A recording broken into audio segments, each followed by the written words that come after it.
बिस्मिल्लाहिर्रहमानिर्रहीम, अस्सलाम वालेकुम। आप देख रहे हैं स्पोर्ट्स फ्लिक्स, मैं हूं हमजा शफीक। तो जनाब, क्रिकेट के हवाले से अगर बात की जाए तो टेस्ट के लिए जो 27 खिलाड़ियों का जो कैंप है, जो उसमें शाहीन शाह अफरीदी का नाम नहीं आया, जो ये टेस्ट क्रिकेट के लिए, हालांकि उनकी जो लास्ट परफॉर्मेंसेस रही हैं हमारे सबके सामने है, और ये सूरत हाल बनी कि उन्होंने लास्ट जो बांग्लादेश में टेस्ट मैच खेला है, वहाँ शायद उस परफॉर्मेंस की बिना पर शाहीन अफरीदी को इसे बाहर कर दिया। और याद रहे कि ये ओडीआई टीम के कप्तान हैं। बहरहाल देर आए दुरुस्त है, ये कहना कबल अज़ वक्त होगा शायद। बहरहाल इस पर आगे चल के बात करते हैं।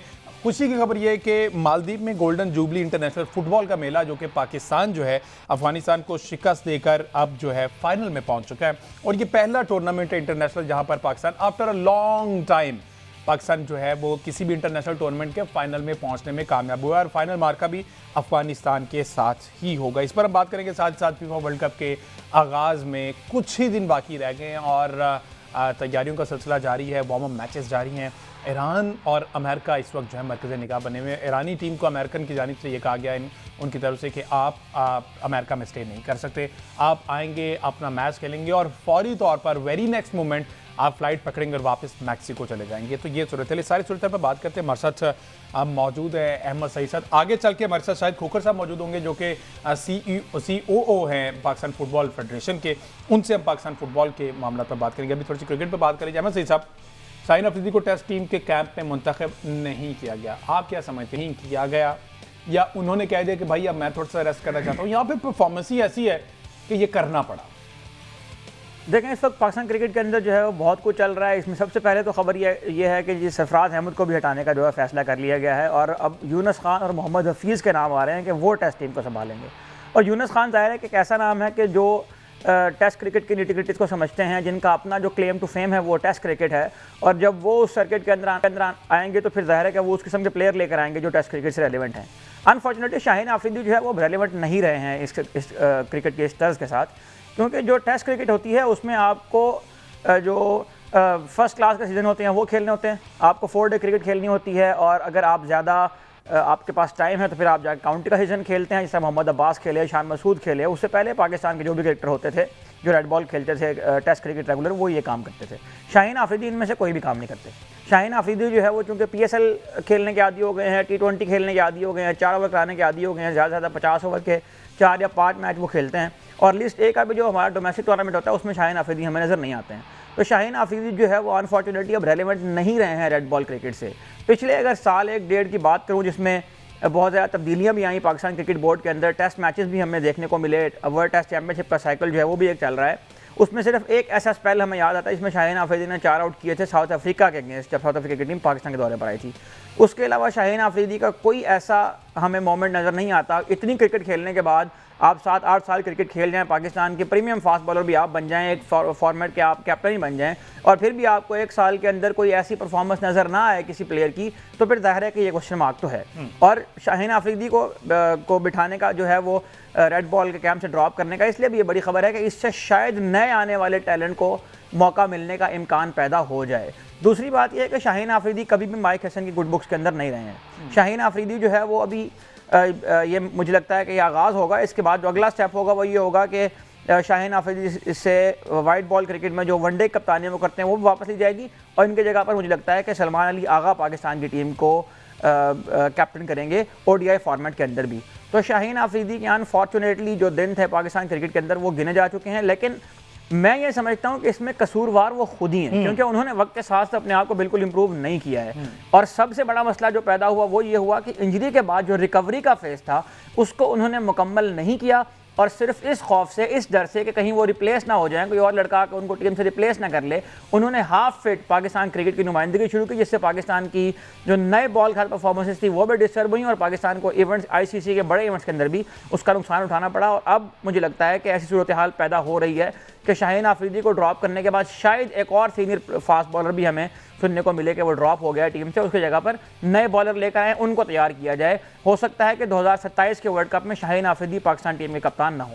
अच्छा, 2027 के ODI वर्ल्ड कप में, ठीक है। अच्छा चलो, इस पर फर्दर भी हम बात करेंगे। अब ये जो तब्दीली होने जा रही है, अभी आपने ही बात कर दी सरफराज अहमद की, एक ही सीरीज़ के बाद सरफराज अहमद को हटाना आप समझते हैं कि ये दानिशमंदाना फैसला हो? लेकिन बहुत अनफॉर्चुनेट है। पहले सबसे पहली बात तो यह है कि इस जो अंडर 19 की परफॉर्मेंस थी उसकी बुनियाद पर नेशनल टीम के साथ लगाना ही एक बहुत बड़ी जाती थी। लेकिन अगर आपने लगा दिया है तो फिर जाहिर है कि जो सस्टेनेबिलिटी होती है वो यही होती है कि प्लेयर के कोच के ऊपर ट्रस्ट किया जाए।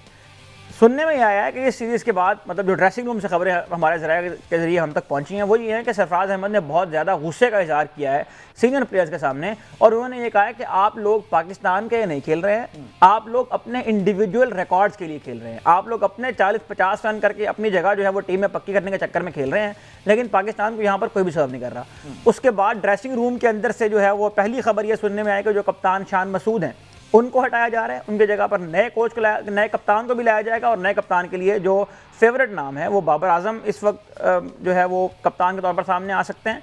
और बाबर आजम चूँकि पहले मोहम्मद हफीज़ के साथ भी काम कर चुके हैं, बाबर आजम यूनुस खान की तर्ज का जो कोच होता है उसको इस किस्म का जो कप्तान है वो ज़्यादा सूट करता होता है, जो परफॉर्मर भी हो टीम के अंदर कंसिस्टेंटली और वो उस फॉर्मेट के साथ रेलेवेंट भी हो।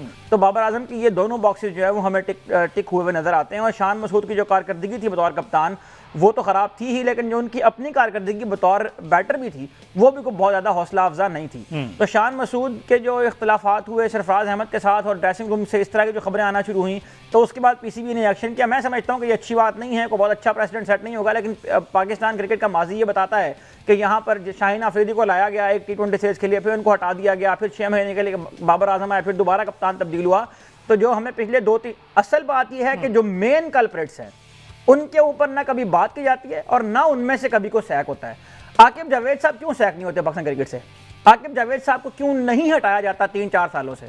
इसलिए नहीं हटाया जाता कि उनमें उनकी जगह पर इन लोगों को हटाकर स्केपगोट बनाया जाता है, कप्तान को फारिग कर दो, कोच को फारिग कर दो, और पीछे जो सारा जो तबाही मचाने वाले लोग हैं जो पाकिस्तान क्रिकेट के साथ पिछले काफ़ी अरसे से जो सर्व कर रहे हैं, जिन्होंने मशवरा दिया था कि पंखे लगा दो, विकटें जो है वो स्पिन कर दो और आप जीत जाएंगे और ये कर देंगे और वो कर देंगे, तो उसके नतीजे में पाकिस्तान क्रिकेट को क्या अचीव हुआ? ना आप वर्ल्ड टेस्ट चैंपियनशिप का फाइनल खेले, ना आपके बाकी फॉर्मेट इंप्रूव हुए, ना आपकी जो अवेयरनेस गेम की है वो इंप्रूव हुई। एक तरह के आपने ट्रैक बनाना शुरू किए, उससे 2 स्पिन बॉलरों को फायदा मिलता था। अच्छा, मजे की बात यह है कि उन 2 स्पिन बॉलरों के ऊपर भी इन्वेस्ट करके आपको कुछ भी नहीं मिला, क्योंकि वो 2 स्पिन बॉलर अपने कैरियर के एंड पे थे, उनके पास 1 साल 2 साल हैं, उसके बाद वो पाकिस्तान को रिप्रेजेंट नहीं कर पाएंगे। आपने कोई नया चेहरा भी तैयार नहीं किया, और उसके बाद आपने डेब्यू करवाया आसिफ अफरीदी को, जो कि खुद 39-40 साल के हो चुके हैं।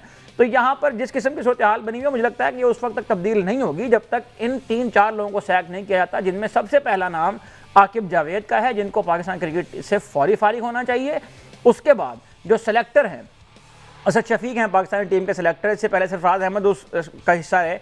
सबसे पहली बात यह है कि सिलेक्शन कमेटी या सिलेक्शन बोर्ड का एक हेड होता है, वो हेड लगाया जाए और फिर वो आदमी आकर रिस्पॉन्सिबिलिटी भी ले। आकिब जावेद साहब ने मीडिया पर यह फरमा दिया था कि मैं रिस्पॉन्सिबिलिटी लूंगा, अभी तक उन्होंने कोई रिस्पॉन्सिबिलिटी नहीं ली। पाकिस्तान 3-4 सीरीज उसके बाद और हार गया है। और ये जो वर्ल्ड टेस्ट चैंपियनशिप का साइकिल है, जिसके बारे में हम ये समझते थे कि जो फिक्सचर हमें मिले हैं उसको देखकर ये लगता है कि पाकिस्तान के पास ये सीरियस चांस है ये साइकिल खेलने का, वो मेरा ख्याल है कि अब खत्म होता हुआ नजर आ रहा है। सबके पास अनाउंस्ड डेजिग्नेशन क्या है?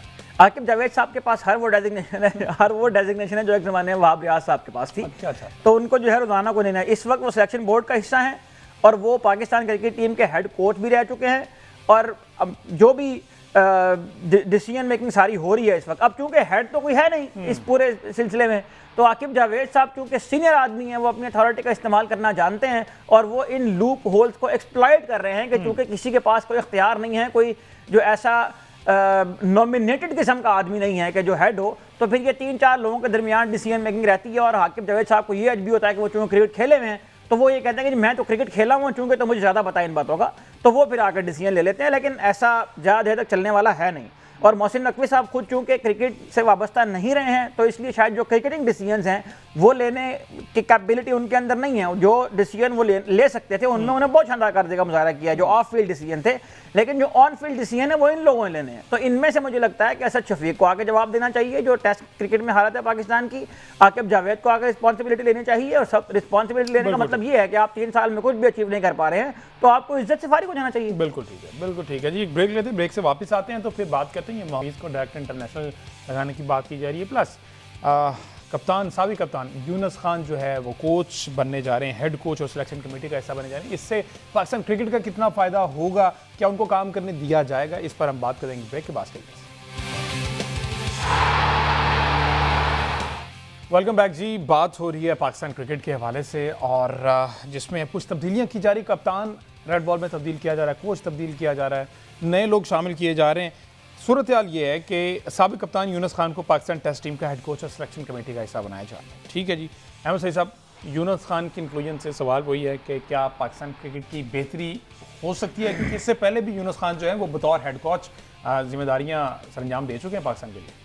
देखिए मैं पहले भी बात कर चुका हूँ, मैं दोबारा दोहरा देता हूँ। पाकिस्तान क्रिकेट की बेहतरी यूनुस खान या सरफराज अहमद के आने से नहीं होगी।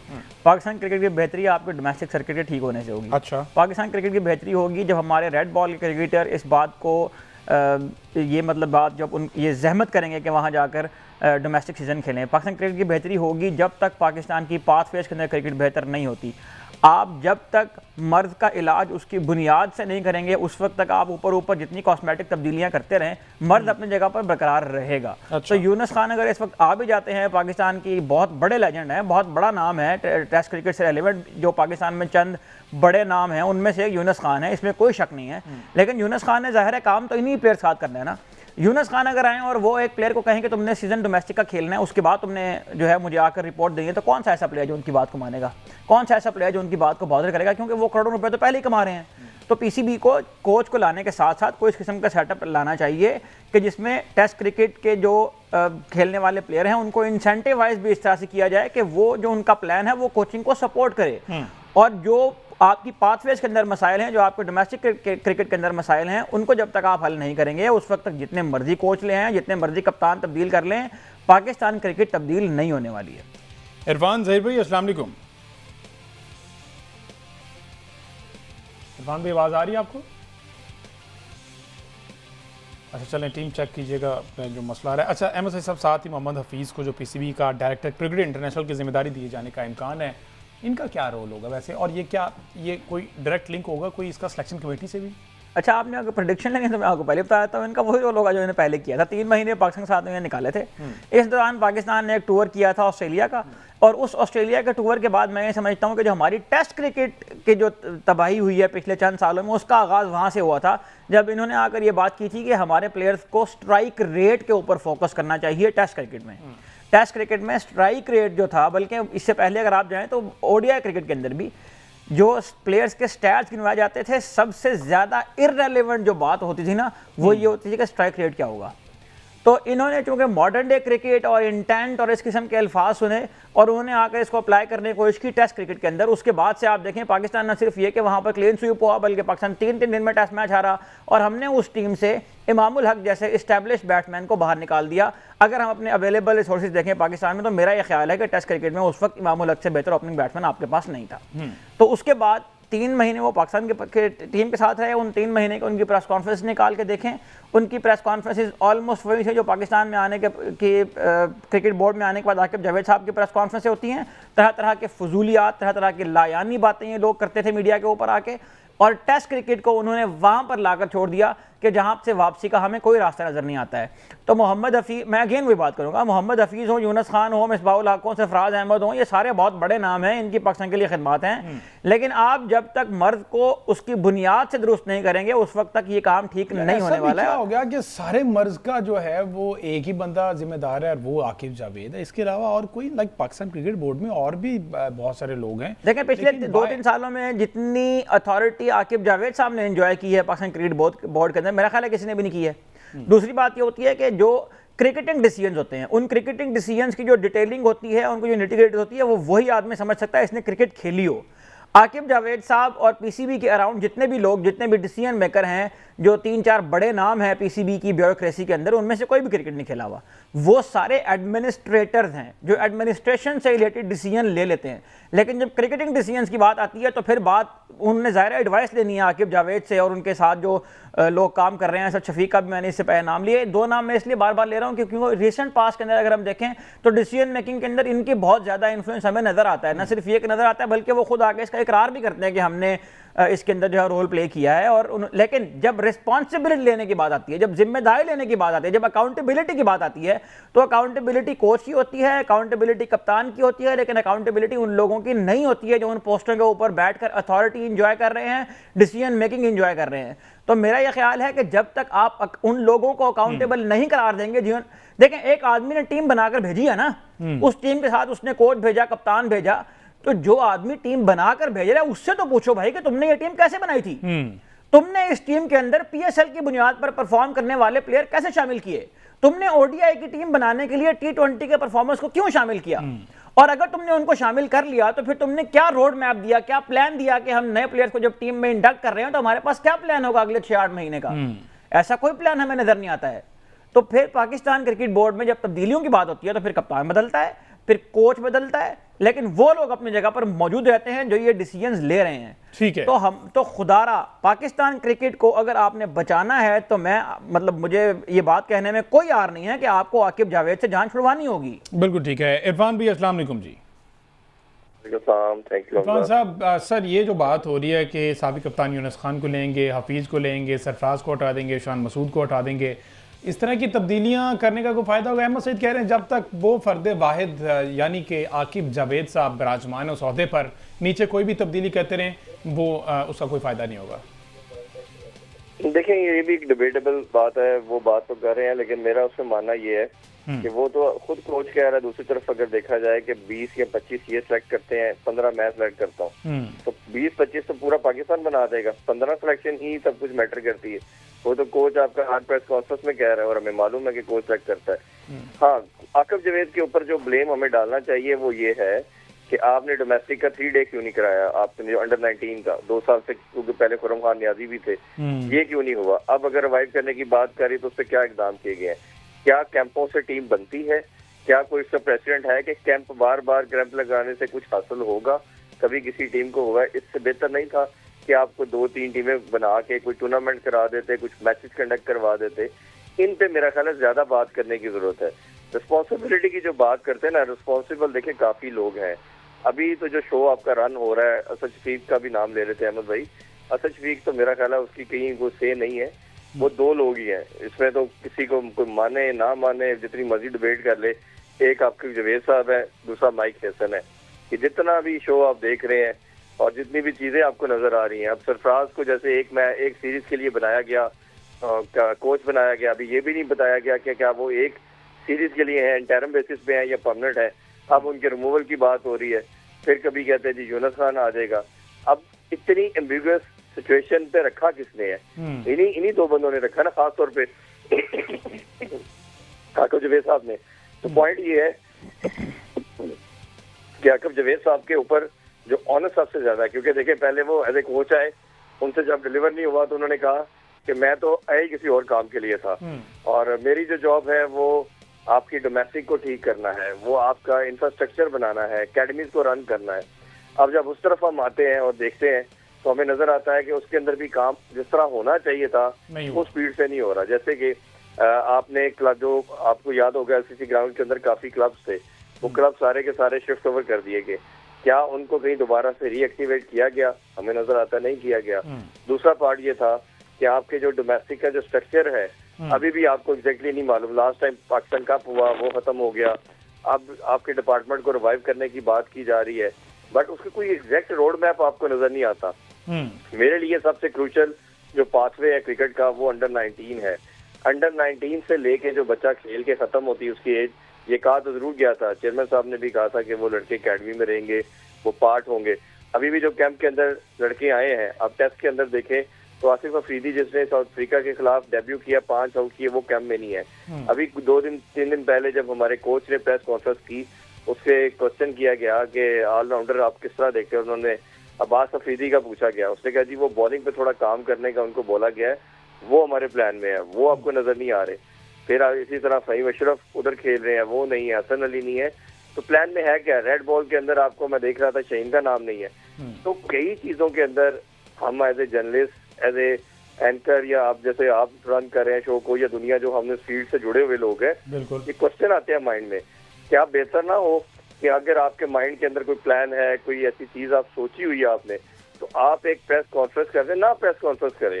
चले आपको लगता है कि क्वेश्चन आंसर के सेशन से हमें थोड़ा सा बुरा लगता है, क्योंकि अब हमने एक टेंडेंसी देखी है कि जब भी इनसे क्वेश्चन किया जाता है, जैसे शाहीन से उस दिन 2-4 क्वेश्चन किए, बड़ा मायूब समझा उन्होंने क्वेश्चन करने को। तो ये फिर आप खुद ही बता दें, एक अपनी वीडियो रिकॉर्ड कराएं और जिनकी सिलेक्शन हुई उनकी लॉजिक, जिनकी नहीं हुई उनकी लॉजिक बता दें, रीजन बताएं, और दूसरा अपना पाथवे समझाएं हमें कि जी ये हम डोमेस्टिक के अंदर चेंजिंग लेके आ रहे हैं, ये लड़कों को एनएससी मिलेंगे, इन बेसिस के ऊपर हम ये करेंगे, पिचेस हम बनाते हैं उसके पीछे ये क्राइटेरिया है, उसकी प्रोफेशन का ये क्राइटेरिया है। कुछ जो चीजें जो 4-5-6 मोटी मोटी बातें हैं उनको आप खुद ही एक्सप्लेन कर दें, बट अनफॉर्चुनेटली ना बताया जाता है।